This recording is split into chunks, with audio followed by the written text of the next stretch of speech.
नमस्कार, जय हिंद, वंदे मातरम। दोस्तों, आप सभी का स्वागत है स्टडी विद स्मार्ट डेस्क के साथ। आशा करता हूँ कि आप अच्छे होंगे, आपका परिवार बहुत ही अच्छा होगा। हमेशा यूं ही मुस्कुराते रहिए और पढ़ते रहिए स्टडी विद स्मार्ट डेस्क के साथ। तो फ्रेंड्स, आज मैं आपके सामने कोहल वर्ग का नैतिक विकास लेकर आया हूँ। तो आप अगर वीडियो पर नए हैं और अभी तक अगर आपने हमारे चैनल को सब्सक्राइब नहीं किया तो प्लीज़ चैनल को सब्सक्राइब कर लीजिए। सब्सक्राइब करने के बाद बेल आइकन जरूर प्रेस कीजिए। उससे क्या होगा फ्रेंड्स, आपको टाइम टू टाइम नोटिफिकेशन मिलता रहेगा। तो फ्रेंड्स, कोहल वर्ग से जितने सारे क्वेश्चन बनने की संभावना होगी, फ्रेंड्स मैं दावा करता हूँ कि कोहल वर्ग से जितने सारे इंपॉर्टेंट क्वेश्चन बनने की संभावना होगी, सभी क्वेश्चन इस वीडियो में कवर किए जाएंगे। तो आपने अगर इस वीडियो को लास्ट तक देख लिया बिना स्किप किए हुए, आपको दूसरा वीडियो देखने की कभी ज़रूरत नहीं पड़ेगी। तो चलिए, कोहल वर्ग से जितने सारे क्वेश्चन बनेंगे वो इस वीडियो में देखे जाएंगे। चलते हैं। कोहल वर्ग थ्योरी, मोरल डेवलपमेंट। तो फ्रेंड्स, कोहल वर्ग नैतिक विकास में का सिद्धांत 1958 में इसको क्या बोलते हैं फ्रेंड्स, इंग्लिश में मोरल डेवलपमेंट कहा जाता है। अब नैतिकता को मोरलिटी कहा जाता है फ्रेंड्स। यह वह गुण है जिसमें हमें सही और गलत की पहचान होती है। इसे सामाजिक परिवेश से सीखा जाता है। जब बालक का जन्म होता है तो वह ना तो नैतिक होता है ना ही अनैतिक होता है। वह अच्छा या बुरा समाज से ही सीखता है। Moral development. फ्रेंड्स, कोहल वर्ग के नैतिक विकास में क्या है कि फ्रेंड्स, सबसे पहले लॉरेंस कोहल वर्ग कहाँ के मनोवैज्ञानिक थे? तो अमेरिकन मनोवैज्ञानिक थे। फ्रेंड्स, अगर इसमें यूएसए आ जाएगा तो आपको यूएसए भी लगाना। फ्रेंड्स, फर्स्ट क्वेश्चन तो क्या होता है, आपका यहीं से कंप्लीट हो जाता है कि कौन से वैज्ञानिक कहाँ के निवासी थे। कई बार एग्जाम में डायरेक्टली इजी क्वेश्चन यहीं से पूछ लिया जाता है कि कौन से वैज्ञानिक कहाँ के निवासी थे। तो इनका जन्म 1927 में, मृत्यु 1987 में हुई थी।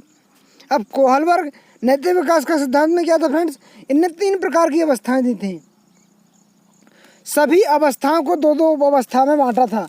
तो फ्रेंड्स, अगर कई बार क्वेश्चन आता है कि कोहल वर्ग की कितनी उपावस्थाएं थी, तो कोहल वर्ग की 6 उपावस्थाएं थी। 6 उपावस्थाएं थी।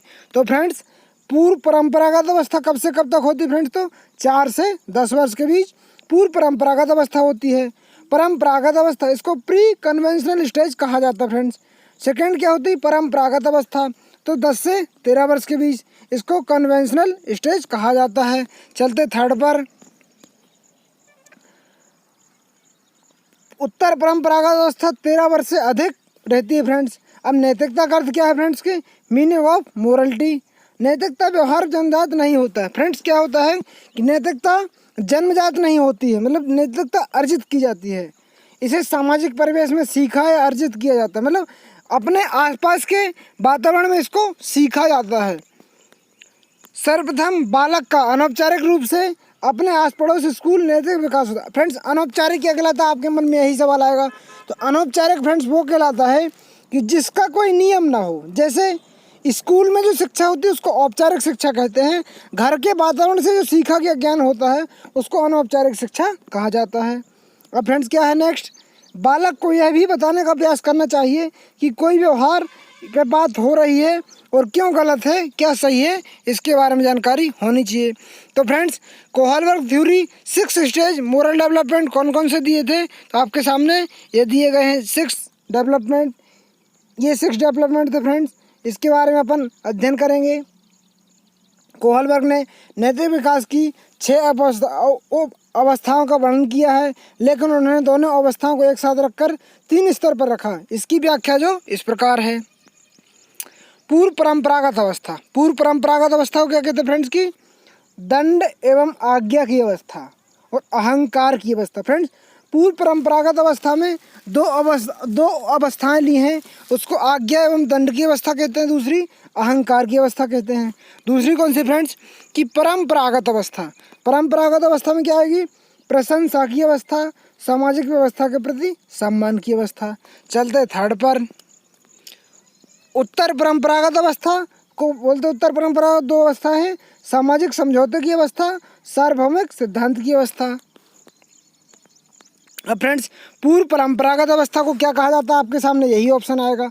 जब बालक बाहरी तत्व या घटना के आधार पर किसी व्यवहार को नैतिक या अनैतिक मानता है, उसकी नैतिकता तर्क शक्ति स्तर की कही जाती है। इसमें 2 दो अवस्थाएं होती हैं फ्रेंड्स। दो अवस्थाएं जो इस प्रकार हैं, आज्ञा एवं दंड की अवस्था। तो आज्ञा दंड की अवस्था क्या होती है फ्रेंड्स? इस अवस्था में बालक के व्यवहार बंद के व्यय पर आधारित होता है, इसी डर से वह अच्छा व्यवहार करता है। इस प्रकार के विकास की शुरू की अवस्था में दंड को ही बच्चे की नैतिकता का मुख्य आधार मानते हैं। बच्चा सोचता है कि बंद से बचने के लिए आदेश का पालन करना चाहिए, सही गलत का निर्णय दिए दंड पुरस्कार को करता है। अब अहंकार की अवस्था फ्रेंड्स, अहंकार की अवस्था क्या होती है? इस अवस्था में बालक का व्यवहार स्वयं की इच्छा को पूरा करने वाला होता है। उसे लगता है कि वही बात सही है, जिसमें बराबरी का लेन देन हो। और हम दूसरों से कोई इच्छा पूरी कर दें तो वह भी हमारी इच्छा पूरी करेगा। नेक्स्ट क्या है फ्रेंड्स? इस अवस्था में बालक में अहंकार होता है। यदि उसका कोई उद्देश्य झूठा बोलने से क्या चोरी करने से होता है तो वह काम करता है, अनैतिक नहीं समझता। सेकंड है परंपरागत अवस्था। इस अवस्था में बच्चों का व्यवहार उनकी माँ बाप या किसी बड़े व्यक्ति द्वारा बनाए गए नियमों पर आधारित होता है। इसमें दो अवस्थाएं होती हैं, पहली है प्रशंसा की अवस्था, दूसरी है इस अवस्था में बच्चा जो भी करता है प्रशंसा पाने के लिए करता है। बालक समाज को अच्छा लगने वाला व्यवहार करता है। सेकंड है सामाजिक व्यवस्था के प्रति सम्मान की अवस्था। उत्पादकता में बच्चों के नैतिक विकास की अवस्था सामाजिक आदेश, कानून, न्याय, कर्तव्यों पर आधारित होती है। यह अवस्था अत्यंत महत्वपूर्ण अवस्था मानी जाती है। इस अवस्था में प्रवेश से पहले बालक समाज को केवल प्रशंसा के लिए महत्व देता है। इस अवस्था में पहुंचकर समझने लगता है कि सामाजिक नियमों के विरुद्ध प्रत्येक कार्य अनैतिक कहते हैं। थर्ड क्या है? उत्तर परंपरागत स्तर। अब उत्तर परंपरागत को भी दो अवस्था में बांटा गया है, एक सामाजिक समझौते की अवस्था। अब सामाजिक समझौते की अवस्था क्या होती है फ्रेंड्स की? इस अवस्था पर तब तक आते जाते समझने लगता है कि व्यक्ति समाज के बीच तक समझौता होता है। व्यक्ति यह मानने लगता है कि हमारा दायित्व हम समाज के नियमों का पालन करें, क्योंकि समाज हमारे हितों की रक्षा करता है। उत्तर परंपरागत स्तर। उत्तर परंपरागत स्तर दो उप अवस्थाओं में बांटा गया है। सामाजिक समझौते की अवस्था। इस अवस्था तक आते जाते समझने लगता है कि व्यक्ति और समाज के बीच समझौता होता है। व्यक्ति यह मानने लगता है कि हमारा दायित्व हम समाज के नियमों का पालन करें, क्योंकि समाज हमारे हितों की रक्षा करता है। अगर नियमों का पालन नहीं करते हैं तो व्यक्ति समाज के बीच समझौता टूट जाता है। परंतु यह इस अवस्था में समझा जाता है कि समाज की सहमति सामाजिक नियमों के भी बीच बदला जाता है। अब सार्वभौमिक सिद्धांत की अवस्था, इस विवेक की अवस्था भी कहा जाता है। फ्रेंड्स, कई बार एग्जाम में क्वेश्चन यही आता है कि विवेक की अवस्था किसे कहा जाता है, तो सार्वभौमिक सिद्धांत की अवस्था को विवेक की अवस्था कहा जाता है।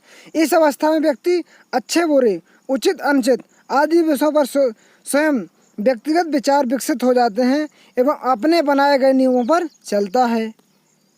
अब कोहलबर्ग सिद्धांत से महत्वपूर्ण तथ्य। फ्रेंड्स, इसमें क्या है, जो प्रश्न है कोहलबर्ग से मैंने वो भी लिए हैं। आपके सामने चार ऑप्शन रहेंगे, आपको आंसर बताना है। कोहलबर्ग ने नैतिक चरण में के संदर्भ में किस चरण के तहत बच्चे को गिरने की विशिष्ट प्रतिक्रिया होगी? यदि आप ईमानदार हैं, आपके माता पिता आप पर गर्व होगा, इसलिए आपको ईमानदार होना चाहिए। आपके सामने चार ऑप्शन हैं। सामाजिक अनुबंध अभिविन्यास, सजा आज्ञापालन अभिविन्यास, good girl good boy orientation, law order orientation. I hope friends आपने अपना आंसर लगा लिया होगा। Correct answer C, good girl और good boy orientation correct answer. Question number next पर चलते फ्रेंड्स अपन। कोहलबर्ग के सिद्धांत के पूर्व परंपरागत स्तर के नैतिक निर्णय लेते समय निम्नलिखित में से किसका व्यक्तिगत मोड़ होगा? आपके सामने चार ऑप्शन हैं। व्यक्तिगत जरूरतें और इच्छाएं, व्यक्तिगत मूल, पारिवारिक अपेक्षाएं, स्वभाव संभावित शामिल है। तो क्वेश्चन नंबर सेकंड का करेक्ट आंसर डी, सजा संभावित शामिल है। क्वेश्चन नंबर थर्ड है, लॉरेंस कोहलबर्ग के सिद्धांत में कौन सा स्तर सही अर्थों में नैतिकता की अनुपस्थिति को दर्शाता है? आपके सामने चार ऑप्शन है, आप बताएंगे। स्तर थर्ड, स्तर फोर्थ, स्तर फर्स्ट, स्तर सेकंड। आई होप फ्रेंड्स आपने अपना आंसर लगा लिया होगा। करेक्ट आंसर मैं बताने जा रहा हूँ। तो क्वेश्चन नंबर सी, स्तर first correct answer. Question number next पर चलते फ्रेंड्स। कोहलबर्ग के अनुसार एक शिक्षक बच्चों में नैतिक मूल्यों को जन्म दे सकता है। तो आपके सामने 4 ऑप्शन हैं। व्यवहार कैसे करें और सख्त निर्देश देना, नैतिक मुद्दों पर चर्चा उन्हें शामिल करना, व्यवहार के स्पष्ट नियम बनाना, धार्मिक शिक्षाओं को महत्व देना। आई होप फ्रेंड्स आपने अपना आंसर लगा लिया होगा। करेक्ट आंसर मैं बताने जा रहा हूँ, तो बी करेक्ट आंसर, नैतिक मुद्दों पर चर्चा में उन्हें शामिल करना। कोहलबर्ग के सिद्धांत के एक प्रमुख आलोचना क्या है? आपके सामने 4 ऑप्शन है, आप बताएंगे। कोहलबर्ग के नैतिक विकास का स्पष्ट चरण नहीं दिए। कोहलबर्ग ने बिना किसी अनुभवजन्य आधार को एक सिद्धांत प्रस्ताव रखा। कोहलबर्ग ने प्रस्ताव दिया कि नैतिकता विकासात्मक है। डी है, कोहलबर्ग ने पुरुषों महिलाओं को नैतिक तर्क में संस्कृति अंतर का हिसाब नहीं दिया। आई होप फ्रेंड्स आपने आपका आंसर लगा लिया होगा। करेक्ट आंसर डी, कोहलबर्ग ने पुरुषों महिलाओं का नैतिक तर्क नहीं दिया। Correct answer. Question number next पे चलते फ्रेंड्स। तो फ्रेंड्स क्वेश्चन नंबर 5 ही थे। तो इसी के साथ फ्रेंड्स अपने सारे क्वेश्चन ख़त्म होते हैं। और अगर आपने पूरा वीडियो देखा और आपको इसी टाइप के वीडियो चाहिए फ्रेंड्स, तो चैनल को सब्सक्राइब कर लीजिए। सब्सक्राइब करने के बाद बेल आइकन ज़रूर प्रेस कीजिए। उससे क्या होगा फ्रेंड्स, आपको चैनल की अपडेट मिलती रहेगी। मिलते हैं नेक्स्ट वीडियो में इससे भी इम्पोर्टेंट क्वेश्चन के साथ। जब तक के लिए धन्यवाद।